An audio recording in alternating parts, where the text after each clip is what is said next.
Imagine a world where October 1962 didn't end with tense handshakes and secret backroom deals, but with fire, sirens, and mushroom clouds ripping across the sky.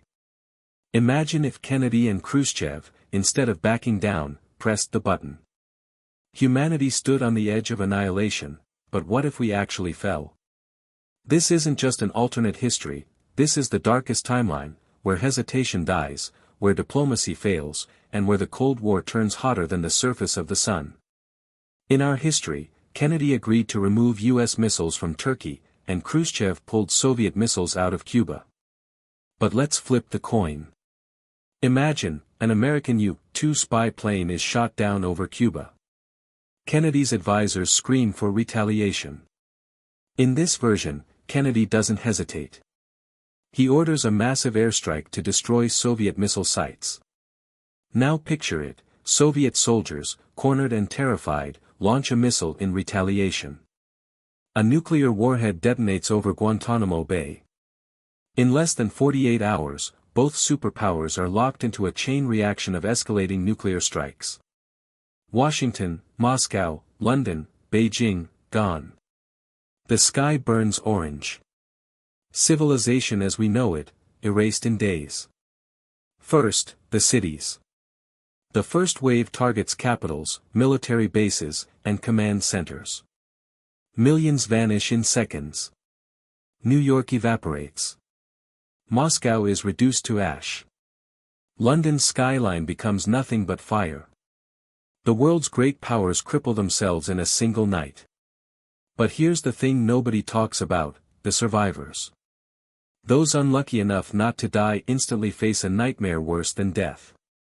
Hospitals overflow, but there are no doctors left. Police try to restore order, but who respects the badge when food and water are gone? The army? Shattered, officers dead, barracks leveled, soldiers scattered like frightened civilians. Civilization isn't wounded. It's decapitated. In the ashes, people turn to faith, but not the calm, gentle kind. Priests scream that the apocalypse has begun. Churches overflow with terrified crowds. In some places, new cults rise overnight, worshipping the bomb as a god. Imagine mobs of survivors kneeling in front of craters, convinced they are holy sites. Religion mutates. Where one priest preaches hope, another preaches vengeance. Whole towns split apart, fighting over who has the true interpretation of why the world ended. Faith becomes a weapon sharper than any bayonet. The police, powerless.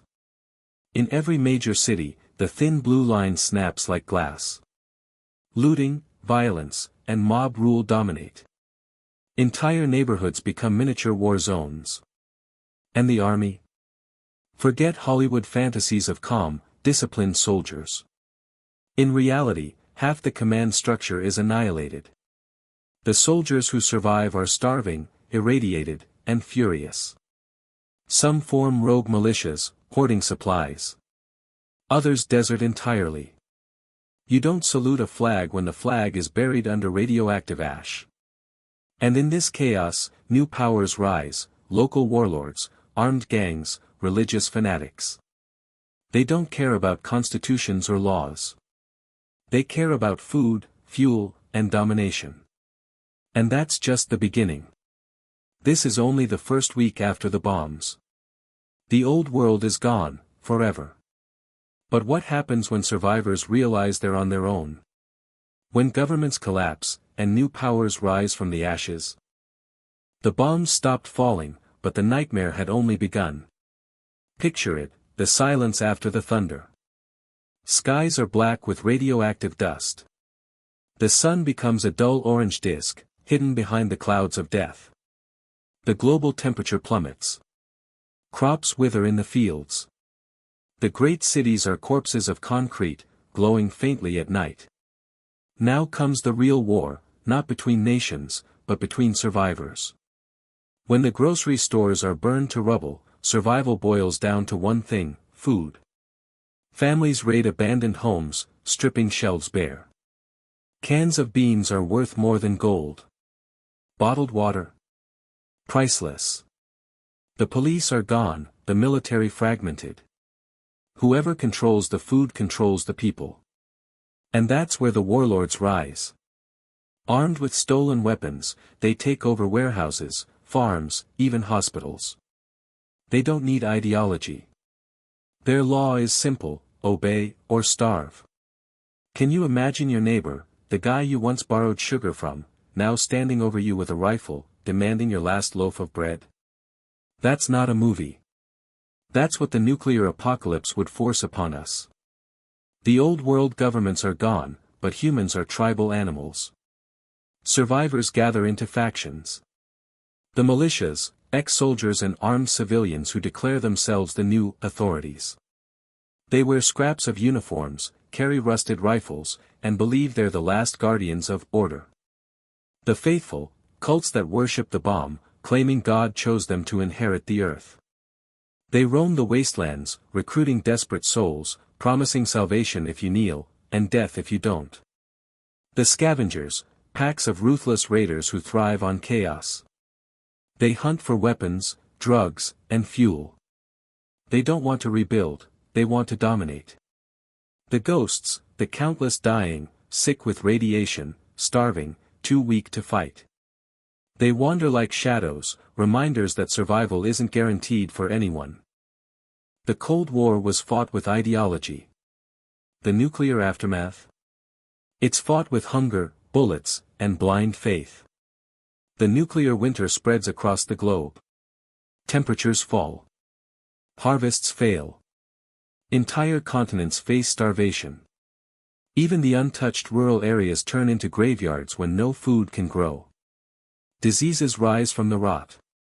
With no hospitals, no antibiotics, no clean water, even a small infection becomes a death sentence. Imagine children dying from a scratch. Whole villages wiped out by diarrhea. The medical miracles of the 20th century erased overnight. In this new world, survival isn't about intelligence, morality, or even strength. It's about luck, and ruthless cruelty. What about the US and USSR? The truth is brutal: they don't survive as nations. Command centers vaporized, presidents and premiers incinerated. The so-called nuclear powers destroy themselves in days. The irony? Smaller nations far from the blast zones, in South America, Africa, or isolated Pacific islands, now have the best chance of survival. The global balance of power doesn't just shift. It collapses entirely. For the first time in centuries, the world has no superpower. No order. Just chaos, where the only government is whoever can shoot the loudest. But here's the question: what happens when survivors stop waiting for help and start building their own kingdoms? When the cults grow stronger, the militias carve territories, and the scavengers hunt them all. So hit that subscribe button right now if you want to see just how insane this nuclear wasteland gets. Weeks turn into months, and the world mutates into something unrecognizable. The old nations are gone, but humans can't live in pure chaos forever. Out of the ashes, new powers rise, brutal, desperate, uncompromising. Imagine cities turned into fortresses. Burned-out skyscrapers covered in barbed wire. Bridges guarded by machine gun nests. Warlords carve out territories, ruling with fear. In the US, shattered states become feudal domains. A general in Texas controls oil fields with an iron fist, trading gasoline for weapons. In Chicago, a mafia boss turns survivor gangs into his private army. On the West Coast, fragments of the military try to establish Republic 2.0, but it's democracy in name only, it's dictatorship with better branding. In the USSR, it's even darker. Surviving Red Army officers declare themselves true successors of Lenin, executing anyone who doubts them. Villages are raided for food, their populations enslaved to rebuild shattered industry. Stalinism doesn't just survive the bombs, it mutates into something even more vicious. Religion, twisted by fear, becomes a superpower of its own. Entire regions fall under cult rule. One sect proclaims that the nuclear fire was God's judgment, and only those who worship the blast craters will be saved. They build temples from the rubble of destroyed cities, painting mushroom clouds as holy symbols. Another sect takes the opposite path. They see scientists as demons, technology as sin. They burn books, destroy machines, and hunt down anyone with too much knowledge. The result? A holy war between cults. Not crosses versus crescents. Not Catholics versus Protestants. But crater worshippers versus anti-science zealots, both equally fanatical, both willing to slaughter in the name of their truth. Forget liberty. Forget democracy. Forget even basic human rights. In this new nuclear age, freedom is a fairy tale. The warlords rule through terror. The cults demand absolute obedience.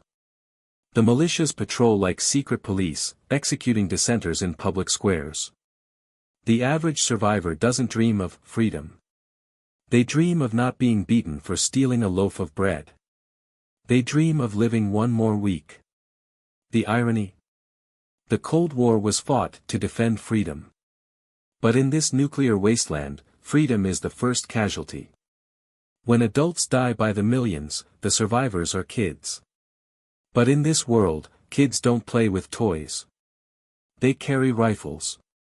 They become soldiers, assassins, spies. Entire generations are raised with no memory of peace, only radiation, starvation, and war. Picture a 12-year-old leading raids on rival gangs.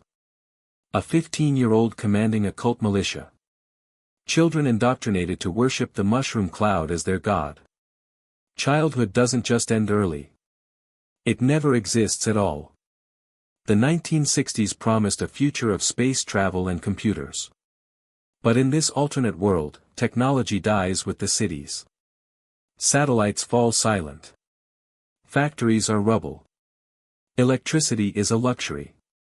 The survivors treat working radios like holy relics. A single working truck can decide the fate of an entire town. Nuclear war didn't just erase the future, it dragged humanity backward by centuries. And here's the cruel twist, all the brilliant inventions of the Cold War, the rockets, the computers, the nuclear power plants, become useless. The very weapons built to guarantee dominance ensured eternal collapse. This is the new Middle Ages, warlords instead of presidents, cults instead of parliaments, hunger instead of prosperity. But the question is, what happens generations later? Do humans crawl out of the ruins and rebuild, or do they stay forever trapped in this nightmare world? Decades pass. The world doesn't heal. It mutates. The grandchildren of the survivors grow up in a landscape their ancestors wouldn't recognize. No skyscrapers. No governments. No nations. Just scattered enclaves, hostile tribes, and endless ruins. Humanity hasn't just fallen. It's been reset. By the 1980s, the Earth resembles medieval Europe more than the modern world. Fortified towns rise around sources of water or farmland.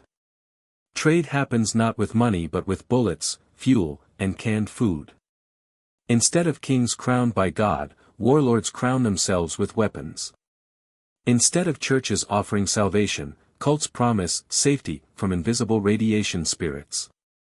Instead of police, mobs enforce law with knives and rifles. This isn't civilization. It's a permanent state of siege. Remember the Cold War balance of terror? That's gone.